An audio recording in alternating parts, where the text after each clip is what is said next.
Hi guys, maayong adlaw sa inyong tanan. So for today's video guys, samahan nyo ako. Maghahakot tayo ng mga binaklas namin na bakal galing dito sa mga old compressor guys. Compressor to ng freezer guys. Dahil luma na, binabaklas na namin guys at ilalabas na para maklear to dito guys. So ipatimbang na lang siguro ni. So ito yung mga nabaklas natin guys. So sobrang bibigat guys. So bali apat to siya na freezer guys. I mean apat na compressor guys na binaklas. So hindi pa kami nakakalahati. So ito na guys. So yung itong binubuhat ko guys nasa ano yata to guys, 30 kilos. Sa sobrang kapal ng bakal. At sobrang bigat guys.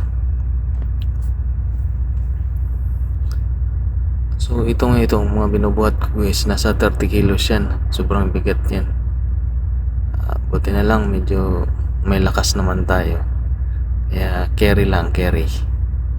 So ito yung mga binubuhat namin guys, nilalabas namin, inakyat pa namin yan sa taas. So ito yung mga old compressor guys na sinasabi ko. Yan, maraming mga ritaso na bakal, mga pinagbaklasan namin.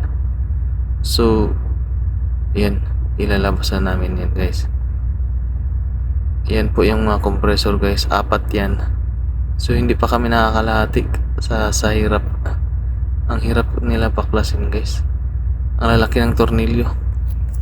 At saka puro allen wrench yung mga tornilyo nyo guys. Kaya mahirap talaga baklasin. At saka ang bibigat.